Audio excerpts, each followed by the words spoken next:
Geology and Tectonic Evolution of North America. In this video, we have an attempt to put the basic principles of the evolution of North America in 10 minutes. When we look on the North America continent today, it feels permanent. Big mountains, great lakes, beautiful shores, faults, and vast prairies. Recent geological processes, such as the wind activity, rivers, earthquakes, recent volcanoes, shaped its surface. But in reality, this continent is the product of nearly 4 billion years of tectonic drama, collisions, breakups, mountain building, and drifting across the globe. Let's travel through the time and see how North America came to be. And the story will start with the oldest rocks on Earth, found in North America in the Canadian Shield. In the Quebec's Nouveau-Guétouk Greenstone Belt, volcanic rock date back up to 4.28 billion years, almost to Earth's beginning. Similar ancient gneisses, up to 3.9 billion years old, are found near Great Bear Lake and across Greenland and Labrador. These rocks are tiny fragments, remnants of early crust, and they're already showing us Earth processes that happen right now, similar like now shaping the Earth happened in the past. Volcanism, erosion, metamorphism work much the same as they do today. Around 3 billion years ago, North America, or ancient land masses that today become North America, went through a growth spurt. Thin, unstable oceanic crust transformed into thick, buoyant continental crust. And this process formed the core of the Canadian Shield, one of the most rigid and oldest core rocks of North America. As this new land rose above sea level, it was weathered and eroded, and sediments filled nearby basins. Volcanic belts, called greenstone belts, developed. They were rich in gold, silver, copper, and zinc. And these ancient belts became some of North America's first great mineral deposits. After about half billion of years, next process that continued almost for 1 billion of years was fragmentation and reassembly of the North American continent. By 2.6 billion years ago, the early continent began to break apart into several large blocks or provinces.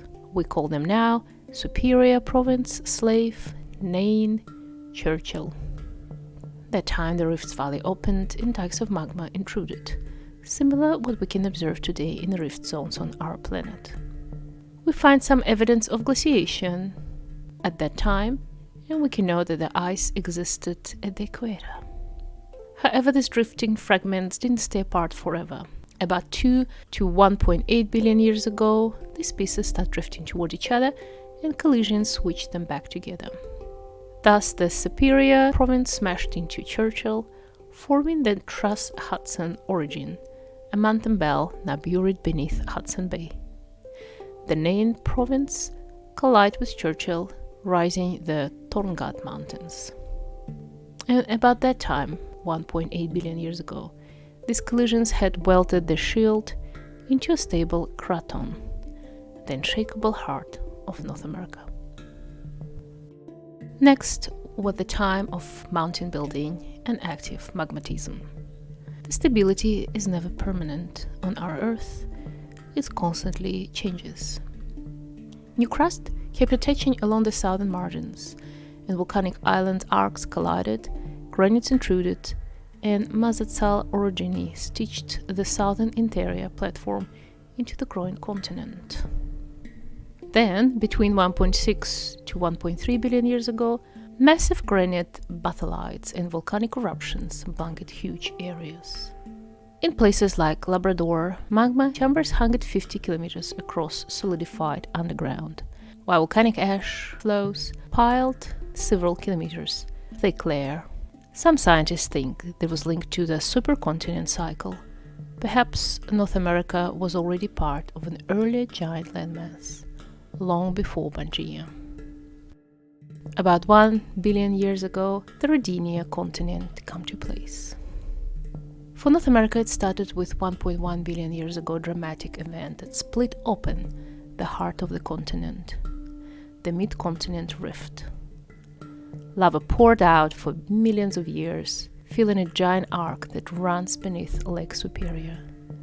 This lava later became a major source of copper ore. But this rift failed. The continent did not split, finally. Instead, collisions to the east formed the Grenville Mountains, as North America joined with other landmasses to build a supercontinent, Rodinia. These mountains once compete with Himalayas. Breakup of Rodinia started about 950 million years ago, and for about 300 million years, Rodinia was falling apart. This rifting tore North America's edges, forming the ancestral margins of the Appalachians, Cordilleras, and Arctic. With such big mountains, obviously the erosion took place in the thick wedges of sediment built up along the coasts, and some of the first soft-bodied animal fossils appeared in our history. The North America outline we know today was taking shape. During the next almost half billion years, North America fragments were preparing to join Pangaea. The rifting slowed the time about 600 million years ago, and shallow sea flooded much of the continent. Sandstones, limestones, and rift blanketed the interior, the similar age sediment we can find around the whole planet. But this calm period didn't last. Island arcs and fragments slammed into North America's eastern edge, building the Appalachians in a series of orogenesis: tectonic, Acadian, Alleghanian. Meanwhile, to the west, you could observe the island arcs created in Nevada and Alaska. And about 300 million years ago, it's the time that marked the last supercontinent existence on our planet, Pangaea. North America collided with Africa and South America, welding together the supercontinent we know now, Pangaea. Huge mountains rose and coal swamps spread across the interior of this ancient continent. It didn't last for long. Around 200 million years ago, Pangaea began to rift apart. Atlantic Ocean opened, and Yucatan pulled away to form the Gulf of Mexico. Lava erupted into rift valleys along the Appalachians, leaving behind the red sandstones of today's East Coast. At the same time, the West Coast transformed into a subduction zone. Volcanic arcs, terrains, and oceanic crust slammed into the margin, building the early Cordilleras. The big drift of North America westward started 120 million years ago, started overriding the Pacific. The Laramide Orogen uplifted the Rocky Mountains, while volcanic activity migrated inland due to a shallow subduction angle. Later, stretching creates the Basin and Range Province, and vast lava flows form the Columbia Plateau.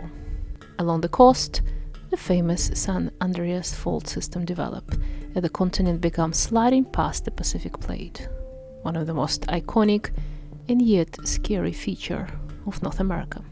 To the north, volcanic activity built the Cascades. To the south, Mexico's Sierra Madre Occidental erupted with massive volcanism. The recent stage of the North America we know as the Ice Ages, which continues today, and the shaping and sculpture of the landscape with growing and melting away big ice sheets. Like that, the Ice Ages sculptured the modern continent. Glaciers carved the Great Lakes, spread across Canada, and advanced deep into the United States. We could find in the maximum of glaciation, the ice was in the areas of the Central Park in New York. When the glaciers were melted, they left behind fertile soils and thousands of lakes. Most recent glacier retreat ended about 10,000 years ago, and it sparked the human spreading across this beautiful continent. We can say that North America is more than just a continent. It's the survivor of 4 billion years of tectonic battles, collisions, and separation. From the first ancient craton, failed rifts, building and deactivated mountain belts, to drifting landmasses we know today, its story is one of constant change.